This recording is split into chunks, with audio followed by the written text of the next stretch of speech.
right standards, right education system. I'm the former Frank Kime. Of the Northwest Pass, we really need somebody different. Your career, you're used to winning a life. It was everything to us. 7 or 8 weeks of two-a-days.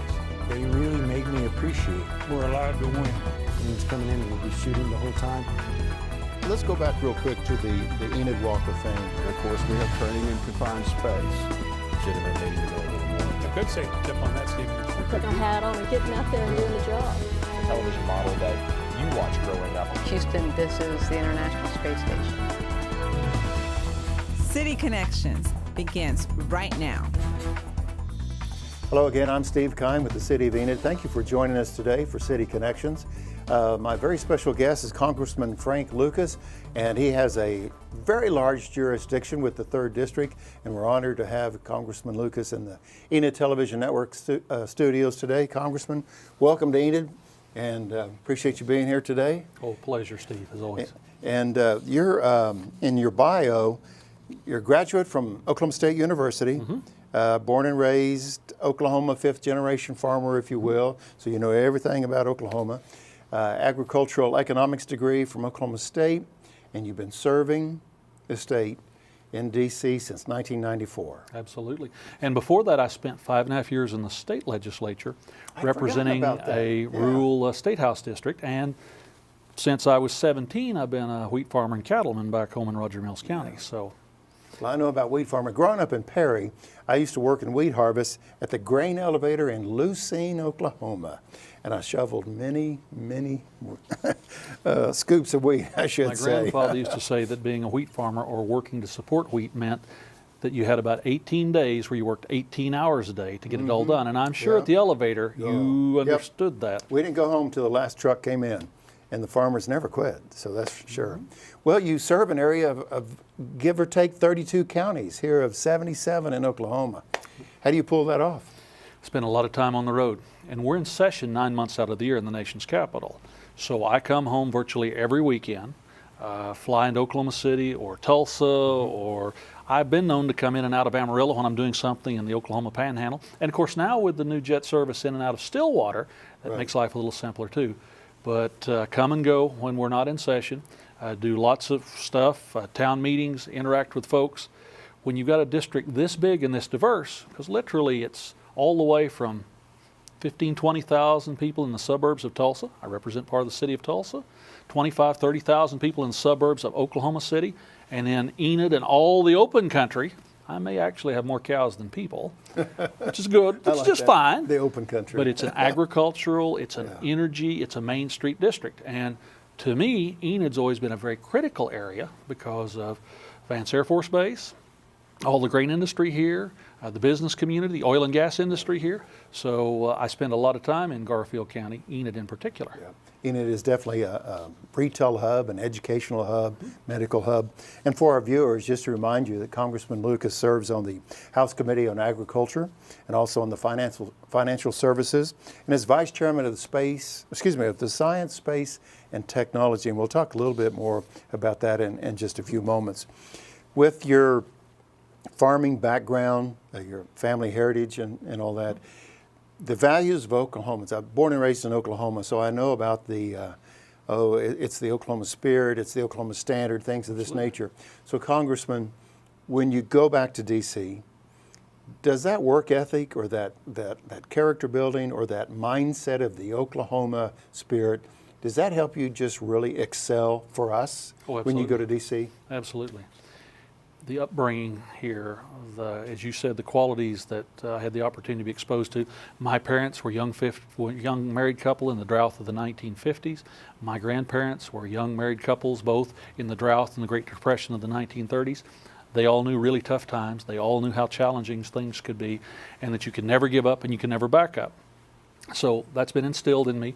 The folks I serve with back east, whether you talk about the Murrah bombing of 1995, where the tragedy in Oklahoma City, where our fellow citizens and people across the country stepped forward to help. Just the most amazing thing and the greatest of catastrophes to help restore your faith, or just the work ethic. Farm Bill took me 2.5 years to do what should have been done in 6 months. Make sure we have the capacity to raise the food we need, and our fellow citizens had the ability to get the calories they need. Should have been easy. But everything, it seems these days in the nation's capital, is hard. But that Oklahoma upbringing, I kept on going, and we got it done. And by the way, we're fixing to do a new farm bill, so I'm hoping, having laid the foundation in the last farm bill, that my successor, I've now timed out as chairman of the Ag Committee, I'm hoping my successor will have a little simpler process. Now, I'm still chairman of the subcommittee on conservation and forestry. And don't forget, even though we may not have a lot of trees from this point west, we have a substantial forestry industry in southeast Oklahoma. Sure. And that's our responsibility too on the Ag Committee. Yeah, the trees are definitely east of I-35. Congressman, just I think it was this week, I was interviewing a gentleman. He's a wrestler at the University of Oklahoma, small school down in Norman, and he is the other university. The other university, and he's an executive producer of a movie about wrestling, about wrestling in Perry, Oklahoma, and the state. OSU won another, Big 12 championship in wrestling, and just wrestling tradition. And we were talking about the days of hauling hay. And my point is, we remember those days in wheat harvest and hauling hay, and how that influences how we work today. Yeah. And that ties in exactly what you were saying about you carried that to D.C. with your upbringing, and you don't find that in a book. You find that in the hay barn or behind the tractor. The phrase I use back east, when in the toughest parts of the Farm Bill, I'd be asked if I was going to give up hope. Was I going to step back from the process? I said, I'm a wheat farmer. I put every crop in the ground on the assumption that I'm going to have a harvest. I'm hopeful every day of my life. Otherwise, how could I be a wheat farmer in Oklahoma? Right. And that's the same spirit with which we have to do things back east. The Farm Bill is an example, Steve, of where even in the diverse times, even when the national media to the right and to the left don't seem to be very focused on getting anything done, even in all that, you can get things done. Farm Bill is an example. The tax relief bill that's just been signed into law is an example. But you just have to work harder. You just have to work harder. But again, anybody who's been in Oklahoma for a generation, or like you and I, several generations, we just know that. Congressman, our interview will air on local cable television for the next month or two, but we also live stream. Once the show is produced, it's live stream, goes around the globe. And so when people think of Enid, Oklahoma, they may think of grain elevators and wheat and things of this nature. But when you go to D.C., and you've already mentioned the emphasis on the Farm Bill, what other agricultural things is not the appropriate word, but issues are you working on? Because again, we have this kind of global audience that will see this interview and said, it's good to know that Congressman Lucas said this about some of the agricultural issues. Well, sometimes people think of the Farm Bill as crop insurance and the social nutrition programs, food stamps. Right. But the Farm Bill is a lot of things. It's rural development, it's agricultural research, it's farm credit, it's all of those things combined. And the work that we are able to support, again, I mentioned Oklahoma State University, a land grant institution, founded as a result of the Morrow Act of 1862. We do the fundamental research there that then is made available to farmers and ranchers in Oklahoma, and through the Extension Service, literally anyone who wants to look at the website and get the fact sheets, we help make sure all of this technological progress is available to everyone. And don't ever forget, when folks talk about modern agriculture, the key is how do you use fewer inputs, fewer fertilizers and herbicides and pesticides to raise ever larger crops of ever higher quality products. Modern science, in the way it's practiced in agriculture right now, is an awesome thing.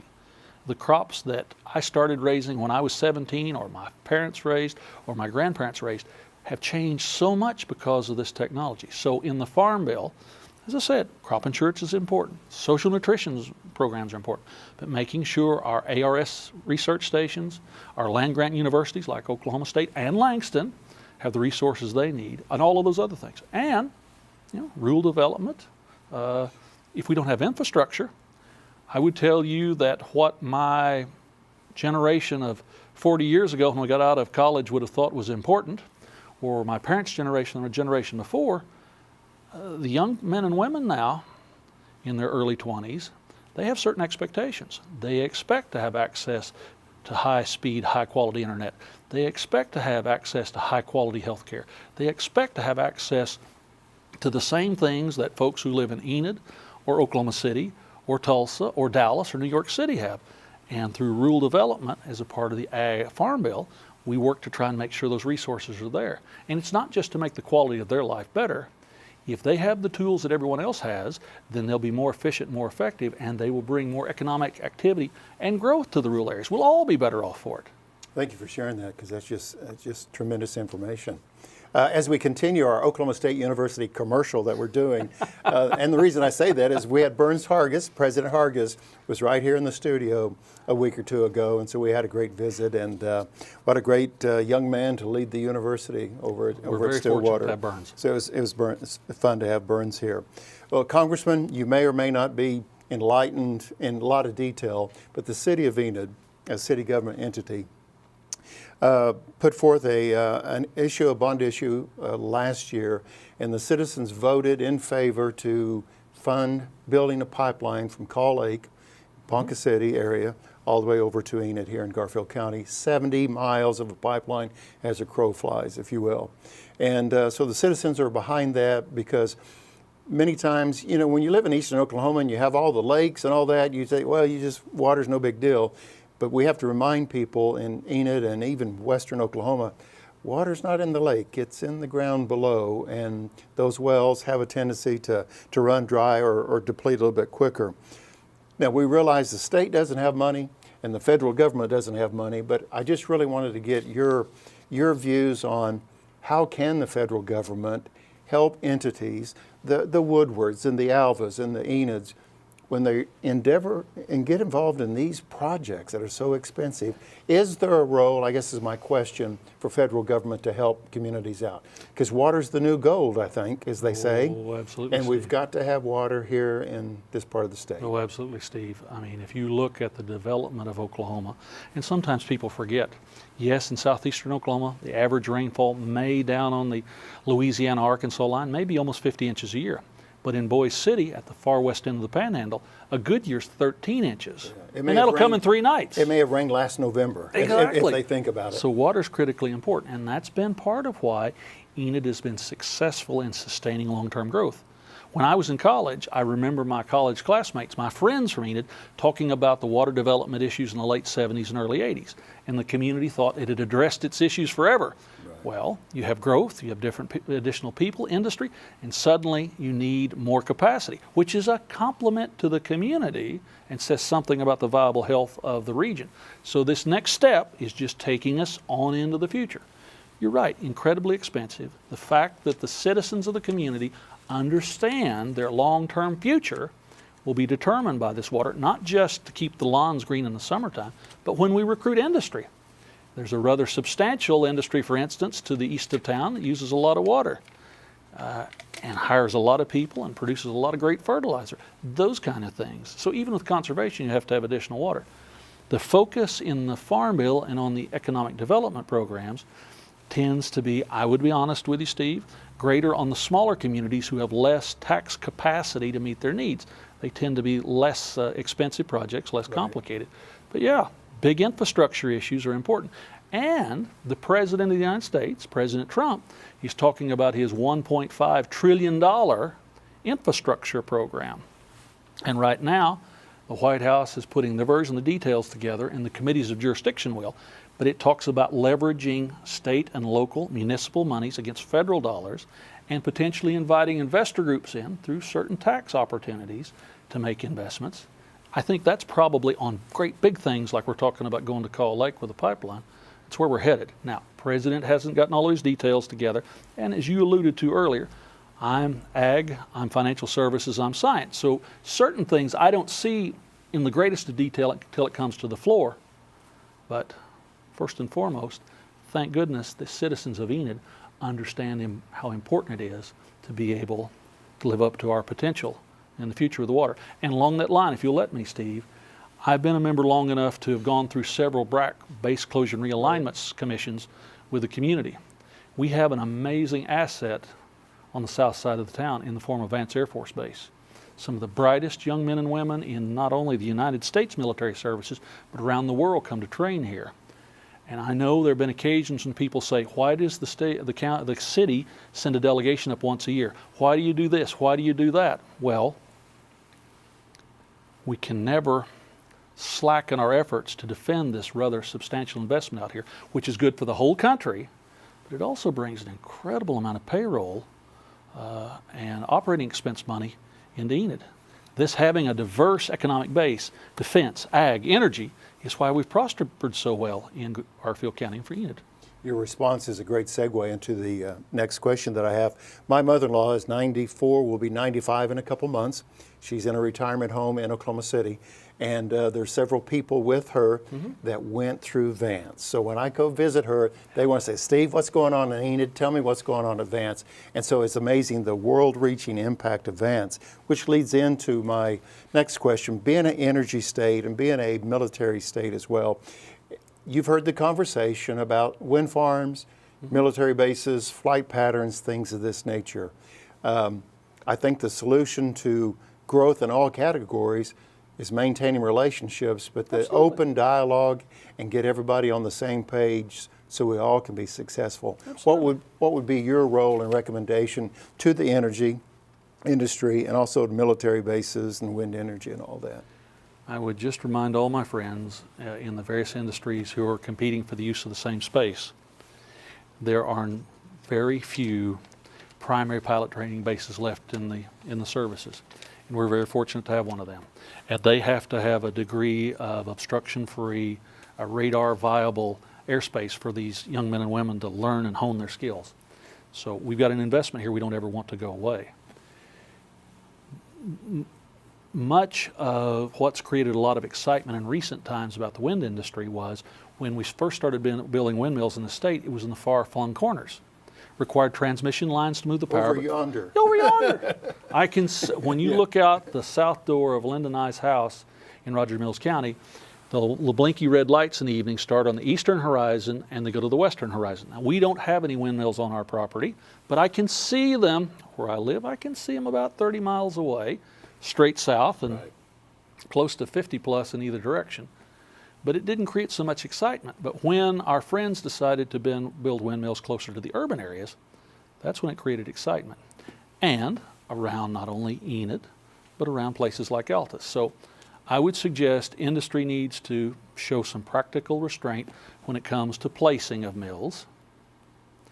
And the state and local government have certain responsibilities that are outside the federal jurisdiction on zoning and those kind of issues. Right. They need to be thoughtful in that. We can all coexist, because understand, I like the capital investment that's been made in the traditional oil and gas industry in the 3rd District of Oklahoma.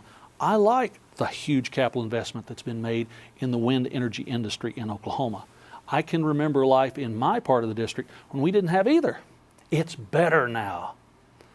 And along with that, this huge investment that the federal government has made in Vance Air Force Base, I want to protect and preserve all that. We can coexist. We just need to be thoughtful about it, Steve. Very good. Congressman, my dad served in the Navy in World War II, and all of my uncles served in World War II as well. But only one of my uncles took advantage. He lives in Del City. He's 97, I think, now, 98. He's up there, but he's in great shape. But he...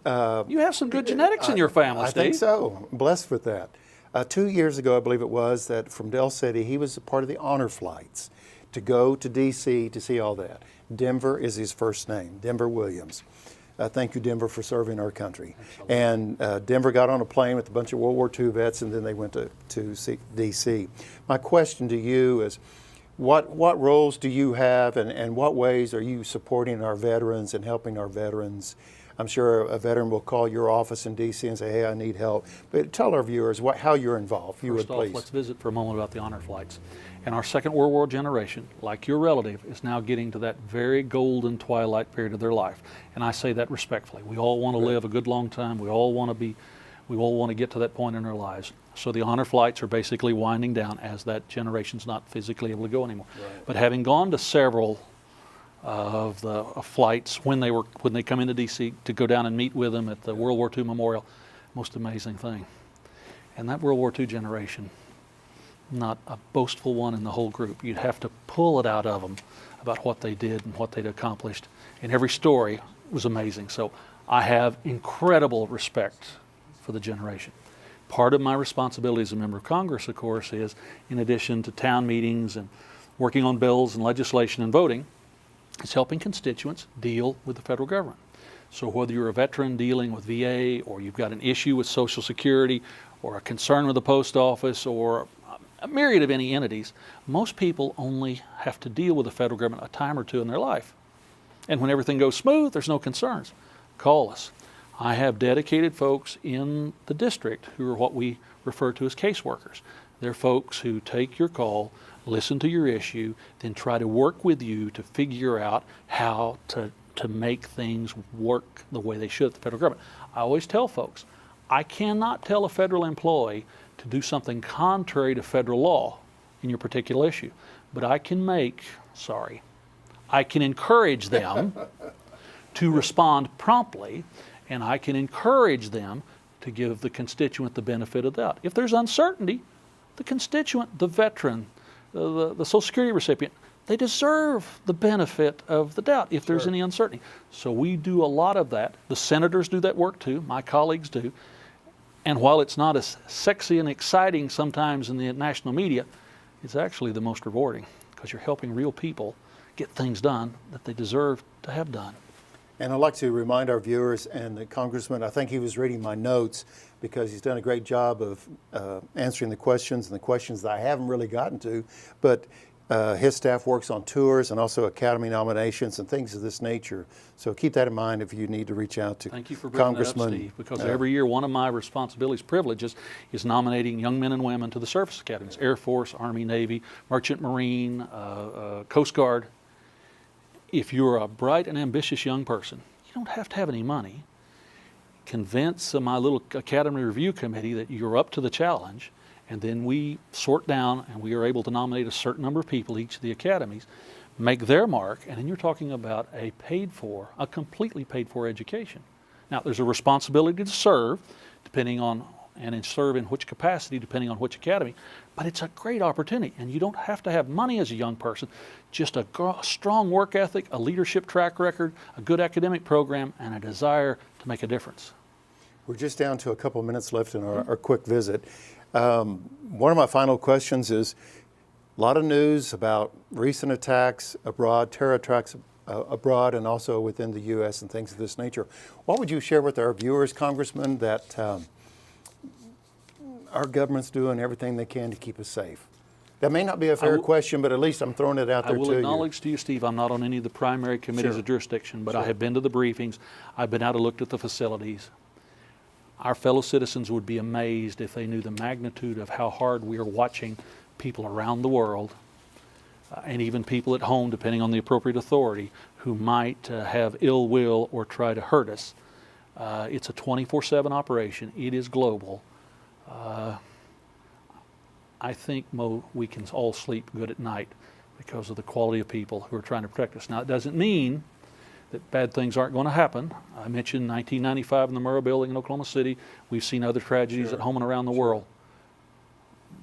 But you've got the most amazing people who are working nonstop to prevent those things from happening before they happen, which is why a lot of times we never hear about it in the public.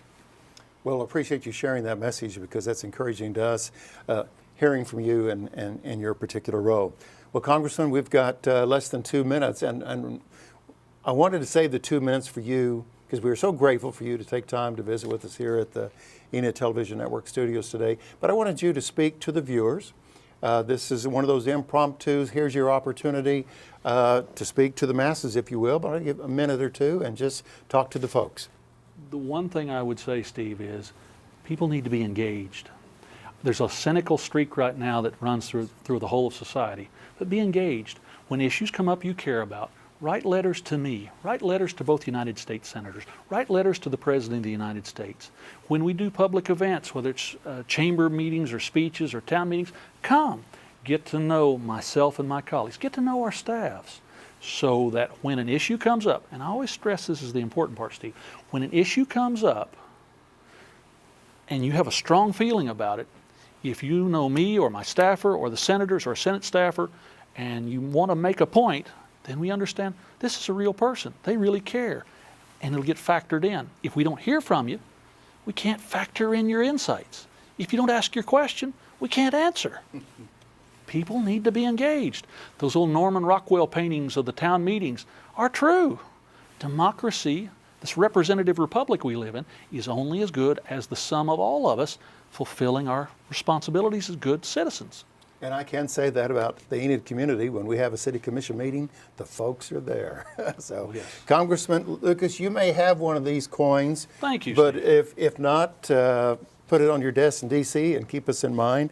Or if you do, share it to someone who needs to know about Enid, Oklahoma. But that's just on behalf of the mayor and the city commissioners. We just say thank you for being here at the studio today. We appreciate your time. We realize you're doing 47 things today, and this was one of them, and we really appreciate it. Absolutely, So Steve. you come back anytime. This is where we're at. And if you've got an issue, you need to talk to everybody, you can do it right here. We'll take you up on that. Thank you very much. And thank you for joining us today on City Connections. Again, my very special guest, Congressman Frank Lucas, serving the 3rd District, and according to my notes, nearly 32 counties to keep up with, and does a great job, and we appreciate him being in the studio today. And we always appreciate you. On behalf of the City of Enid, I'm Steve Kime. Thanks for joining us on City Connections. We'll have another special guest next week, and until then, make it a great day. Thanks, everyone.